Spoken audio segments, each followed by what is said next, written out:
طلباء السلام علیکم ورحمۃ اللہ وبرکاتہ۔ امید ہے آپ خیریت سے ہوں گے۔ اللہ تعالیٰ آپ سب کو خیر و عافیت سے رکھے۔ آج ہم اسلامیات لازمی کا 8واں لیکچر جو ہے وہ شروع کر رہے ہیں۔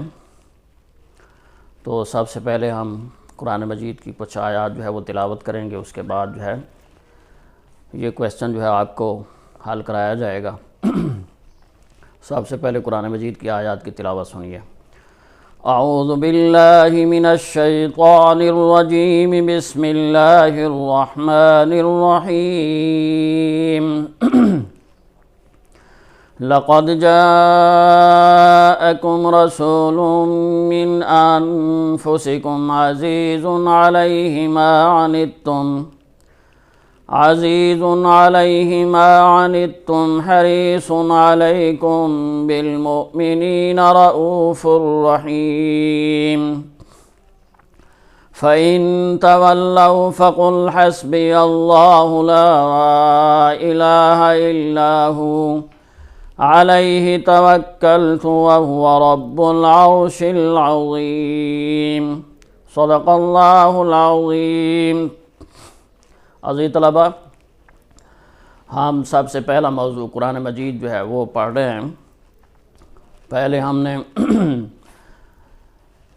شارٹ کویسچن حل کیے تھے، اس کے بعد ہم نے پہلا کویسچن حل کیا تھا لانگ کویسچن، قرآن مجید کا تعارف۔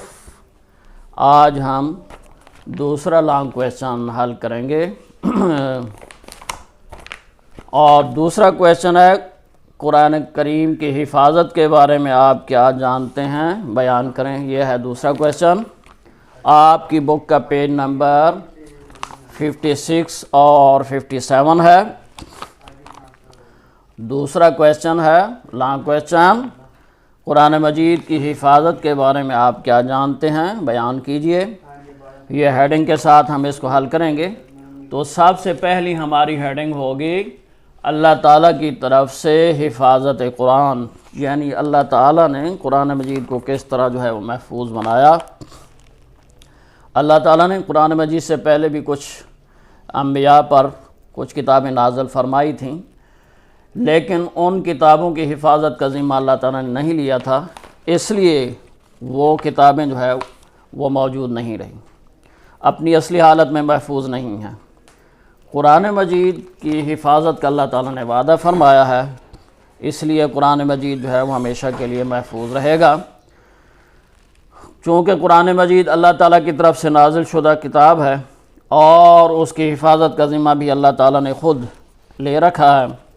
اللہ تعالیٰ ارشاد فرماتے ہیں کہ اِنَّا نَحْنُ نَزَّلْنَا الذِّكْرَ وَإِنَّا لَهُ لَحَافِظُونَ، کہ بلا شبہ یہ ذکر یعنی قرآن مجید ہم نے نازل کیا ہے، اور ہم خود اس کے محافظ ہیں، یعنی ہم خود اس کی حفاظت کرنے والے ہیں۔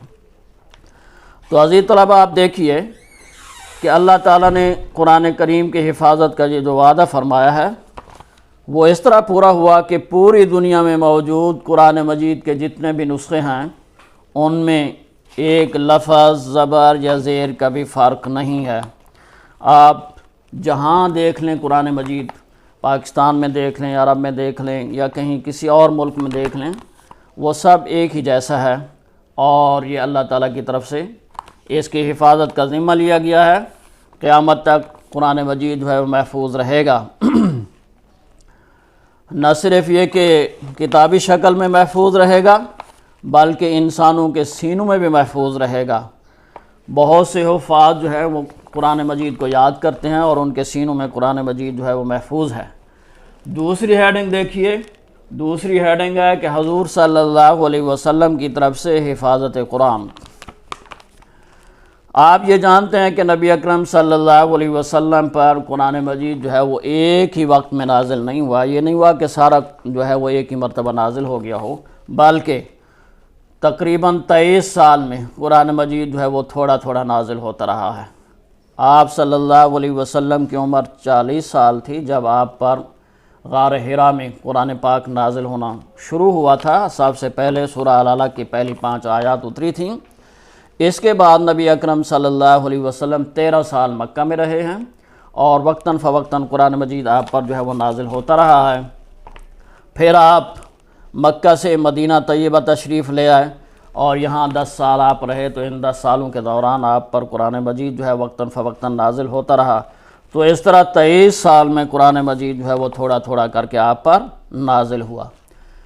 اور آپ صلی اللہ علیہ وسلم کا دستور اور طریقہ یہ تھا کہ جیسے ہی قرآن مجید کی کچھ آیات جبرائیل امین لے کر آپ کے پاس آتے تھے تو آپ کاتب وحی کو، یعنی وہ صحابہ جو قرآن مجید کو لکھتے تھے، یہ تقریباً 40 صحابہ تھے جو قرآن مجید کو لکھا کرتے تھے، آپ کاتبین وحی کو بلوایا کرتے تھے اور قرآن مجید کو لکھوا دیا کرتے تھے۔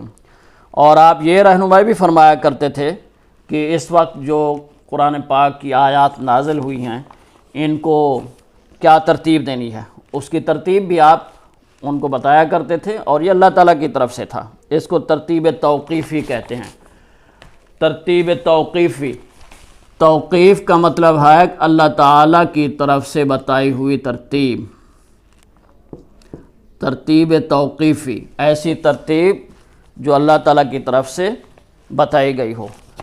تو اللہ تعالیٰ کی طرف سے آپ کو بتایا جاتا تھا کہ یہ آیات جو ہے وہ کون سی صورت میں ہوں گی، کہاں پر ہوں گی، ان کی کیا ترتیب ہوگی۔ اسی ترتیب کے مطابق آپ صلی اللہ علیہ وسلم کاتبین وحی کو قرآن مجید جو ہے وہ لکھوا دیا کرتے تھے۔ تو اس طرح قرآن مجید آپ صلی اللہ علیہ وسلم کے زمانے میں محفوظ ہوتا رہا۔ اس کے بعد اگلی ہیڈنگ ہے صحابہ کرام کی طرف سے حفاظت قرآن۔ نبی اکرم صلی اللہ علیہ وسلم کی طرف سے مسجد نبوی میں ایک جگہ مقرر تھی جہاں پر آپ جب وہ لکھوا لیا کرتے تھے کاتبین وحی سے قرآن مجید کے حصے، تو وہ لکھے ہوئے حصے وہاں پر رکھ دیا کرتے تھے۔ صحابہ کیا کرتے تھے؟ صحابہ آتے تھے مسجد نبوی میں، وہاں سے لے کر صحابہ خود بھی لکھا کرتے تھے اور اس کو یاد بھی کیا کرتے تھے۔ تو اس طرح قرآن مجید جو ہے وہ جیسے جیسے نازل ہوتا رہا، اسی طرح ساتھ ساتھ جو ہے وہ لکھا بھی جاتا رہا۔ صحابہ قرآن مجید کو لکھتے بھی تھے، اس کو یاد بھی کرتے تھے، اور پھر 5 نمازوں میں اس کی تلاوت بھی کیا کرتے تھے، اس کو سمجھنے کی کوشش بھی کیا کرتے تھے اور اس پر عمل پیرا ہونے کی کوشش بھی کیا کرتے تھے۔ تو اس طرح جس طرح قرآن مجید نازل ہوتا گیا، لکھا بھی جاتا رہا اور حفظ بھی ہوتا رہا۔ اور اس عمل میں صرف صحابہ مرد ہی شامل نہیں تھے بلکہ خواتین بھی شامل تھیں۔ خواتین بھی قرآن مجید کو لکھا بھی کرتی تھیں اور اس کو یاد بھی کیا کرتی تھیں، یہاں تک کہ نبی اکرم صلی اللہ علیہ وسلم کی حیات طیبہ میں، آپ کی زندگی میں مکمل قرآن پاک اکثر امہات المومنین کو، ازواج مطہرات کو یاد ہو چکا تھا۔ اہل بیت میں سے اکثر افراد یاد کر چکے تھے اس کو، اور صحابہ مرد اور صحابیات خواتین بہت سی اس کو یاد بھی کر چکی تھیں اور لکھ بھی چکی تھیں، اور متعدد صحابہ نے اس کی مکمل جو ہے وہ نقول بھی تیار کر لی تھی، مکمل اپنے طور پر لکھ بھی لیا تھا۔ عزیز طلبہ، اس کے بعد اگلی ہیڈنگ ہے حضرت ابوبکر صدیق رضی اللہ تعالیٰ عنہ کی طرف سے حفاظت قرآن۔ اب تک کی جو باتیں تھیں وہ تھی نبی اکرم صلی اللہ علیہ وسلم کی زندگی کی۔ نبی اکرم صلی اللہ علیہ وسلم جب اس دنیا سے رحلت فرما گئے تو اس کے بعد پھر ایک جنگ ہوئی تھی، جنگ یمامہ۔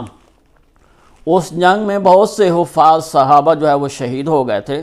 تو حضرت عمر رضی اللہ تعالیٰ عنہ نے دیکھا کہ بہت سے صحابہ جو ہے وہ شہید ہو گئے ہیں، ایسا نہ ہو کہ یہ قرآن مجید جو ہے ہم سے کہیں رہ نہ جائے، کہیں کوئی حصہ جو ہے وہ ضائع نہ ہو جائے۔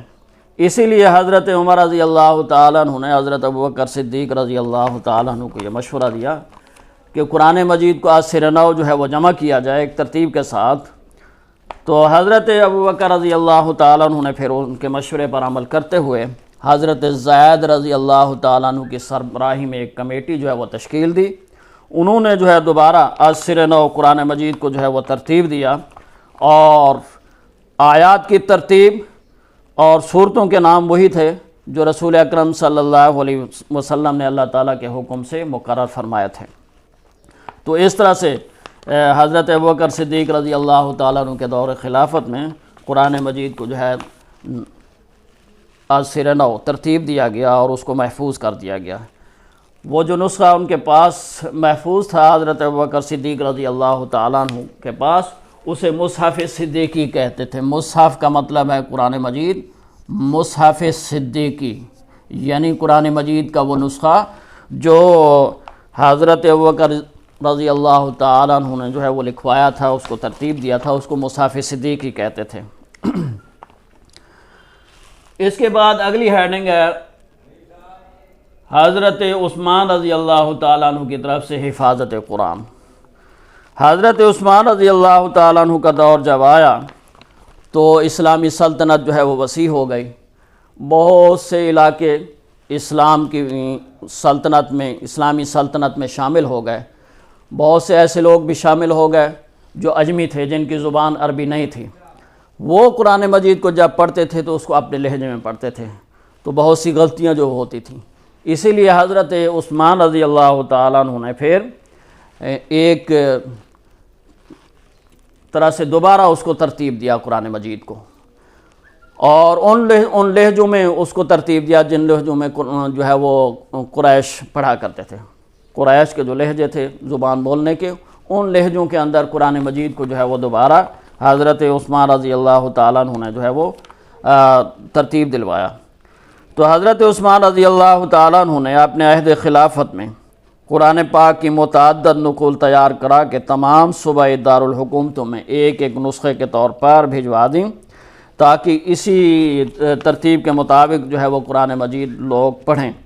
عرب بھی اسی ترتیب کے مطابق پڑھیں اور اجمی لوگ بھی اسی ترتیب کے مطابق جو ہے اسی لہجے میں قرآن پاک کو پڑھیں۔